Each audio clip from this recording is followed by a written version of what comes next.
A cross came in from the right. A good one. The kind of ball Cristiano Ronaldo built an entire mythology on. The leap, the hang time, the header buried before the goalkeeper could blink. It floated to the back post exactly where he was standing. And Cristiano Ronaldo did not jump. He didn't mistime it. He didn't get muscled off it. He just didn't jump. A Congo defender headed it away like it was nothing because to him, it was nothing. A routine clearance off a man who used to be Cristiano Ronaldo. That one moment, the leap that never came, is the whole story of Portugal's World Cup opener. Because while the rest of football's legends spent this week writing history, Portugal walked out against the Democratic Republic of Congo and tried to win a World Cup match with 10 men and a statue. So let's be honest about what we all watched, because the pundits are tiptoeing and the manager is in denial, and somebody needs to just say it. The day before Ronaldo played, his great rival reminded the planet what an aging legend is supposed to look like.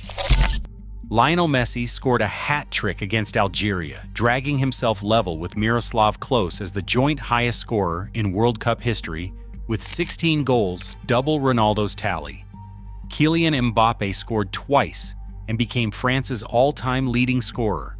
Erling Haaland scored twice on his debut. The stage was set perfectly for Ronaldo to answer. He had the chance to become the first man ever to score in 6 different World Cups. And instead, Portugal labored to a 1-all draw against a Congo side ranked among the weakest in the tournament, playing in their first World Cup in 52 years, and Ronaldo was a ghost. Look at the numbers, because they are brutal. Portugal had 75% of the ball, 75%, and they managed exactly 1 shot on target all game. The 6th-minute header from João Neves gave them the lead. Congo, with a quarter of the possession, had more shots on target, and a higher expected goals total than one of the pre-tournament favorites. And the man at the center of it, the supposed finisher, the reason this whole system exists? 25 touches. The fewest of any Portugal outfield player who lasted the full 90 minutes. 3 shots, none on target. It was the 6th time in his World Cup career he has finished a match without putting a single shot on goal. Here's the most damning part, and one writer nailed it. Ronaldo wasn't doing things badly. He was doing nothing at all. There was no shanked volley, no horror miss, no supercut for social media. He was simply a void. A theoretically present human being who might as well have been a wisp of smoke drifting around the edges of the box. For just over an hour, the greatest goal scorer in the history of the sport contributed less than the kit man. And when he finally did get 2 chances, both cutbacks from the byline, he fluffed both wide of the near post. Were they sitters? Not quite. But here's the thing about the player Ronaldo used to be. The player Ronaldo used to be gobbled those up in his sleep. That player is gone. This statue has now gone 10 consecutive games at major tournaments, World Cups and Euros, without scoring. 10. More than 800 minutes. His last non-penalty goal at this level was in June 2021. That's not a slump. That's an ERA ending in public, and everyone can see it except the 2 men who most need to. Because the second chance was worse than a miss. It exposed the ego. Bruno Fernandes was right behind him, in a better position, with a clearer sight of goal, and Ronaldo got in the way of the pass to take it himself. Thierry Henry, watching on Fox, cut straight to the bone. He said the team needs to score, not you. If Ronaldo just steps into the 6-yard box, the defender follows him. And it's a tap-in for Fernandes. But he wants the goal. So he kills his own team's best chance to be the one who scores it. That is the Ronaldo problem in a single play. The drought has made him desperate, and the desperation makes him selfish, and the selfishness costs Portugal. So why on earth is he still on the pitch after 90 minutes? And this is where we stop blaming the 41-year-old and start blaming the coward in the dugout. Roberto Martinez did make substitutions. He took off Bernardo Silva at halftime. He took off Pedro Neto after 70 minutes. And when he finally brought on a striker, Goncalo Ramos, the man who made way was not Ronaldo. It was midfielder Vitinha. Read that again. Portugal needed a goal, brought on a center forward, and removed a midfielder to keep the center forward who had not had a shot on target. At Euro 2024, Martinez substituted Ronaldo in exactly one of his 5 games. The pattern is undeniable. Every player on that team can be held accountable, except the one who needs it most.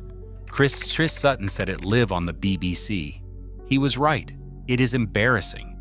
Martinez is scared to take him off. He is not the manager. Ronaldo is. They have even started calling him the manager of Portugal, and it is not really a joke. Martinez's defense after the game gave the whole game away. It makes no sense, he said, to take off the best goal scorer in the history of football in a match where you need goals. And buried in there is the magic word, the one that condemns the entire decision: history. Ronaldo is the best goal scorer in the history of football. History. Past tense. Martinez is naming a player who does not exist anymore and using that ghost to justify starting the man who is left. And before anyone says it is just one bad night, it is not.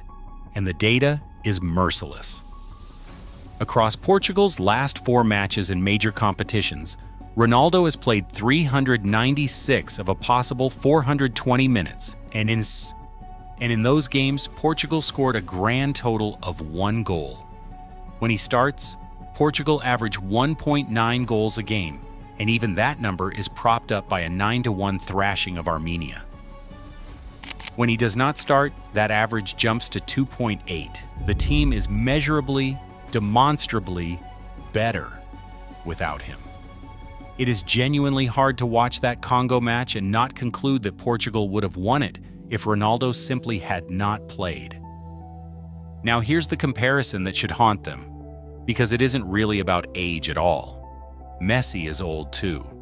But Messi adapted. He dropped deeper, became the creator, used his brain and his passing and his spatial awareness, and let the faster players run beyond him. Argentina built a team around an aging legend who accepted a new role, and it works. Portugal built a team around an aging legend who refuses to. Ronaldo still wants to be the number 9, the focal point, the man the cross is for, except the legs that made that role possible left years ago. Anything Messi could do this week, Ronaldo couldn't do better. He could only stand still and wait for a service that meant nothing because he can't get on the end of it anymore. Let me be fair, because this channel doesn't do cheap shots without the receipts. It is not entirely Ronaldo's fault. If you were indulged for long enough, picked every single game, chanted for by a full stadium holding signs saying "You'll always be my GOAT," you'd probably believe you still had it too. It's hard to let go, especially with 1,000 career goals glinting on the horizon and your old rival still doing it. And there's even a version where he's useful as a late break glass in emergency option, off the bench, the way Ancelotti uses Neymar, or as a decoy who stands cleverly offside to drag defenders out of shape, as Rooney pointed out. But all of those uses require one thing: Ronaldo on the bench, not anchoring the line for the full 90. The problem was never that Ronaldo is in the squad. The problem is that he starts, he stays, and he strangles a team that's good enough to win this whole thing. And the cruelest detail of all, Ronaldo shouldn't even have played. He was supposed to be suspended for this match after a red card against Ireland, but somehow got a suspended ban and walked onto the pitch anyway, with more than a few people pointing at FIFA's and the host nation's obsession with keeping the famous faces front and center. One outlet's player rating read simply, "Gianni Infantino shouldn't have bothered." Think about that. Had FIFA just enforced its own rules, Portugal would have been forced to play without him, forced to find another striker, another shape, another way, and they might have won. Even the favoritism designed to protect Ronaldo ended up sabotaging his team. So here's where Portugal actually stand. They have one of the deepest squads in the tournament. Vitinha, Bruno, Bernardo, pace out wide in Leao, and Conceição, a genuine contender. And for the third major tournament in a row, they are at risk of throwing it all away. Not because they aren't good enough, but because a manager is too frightened to make the one call everybody watching already knows he should make. 10 men and a statue. They are sacrificing another World Cup on the altar of one man's ego. The statue isn't going to score. It can't anymore. The only real question left is whether anyone in that Portugal setup is brave enough to finally move it. So what do you think? Is it time for Portugal to bench Ronaldo, or do you still trust him to produce one last miracle? Drop it in the comments and subscribe if you don't want to miss any World Cup news.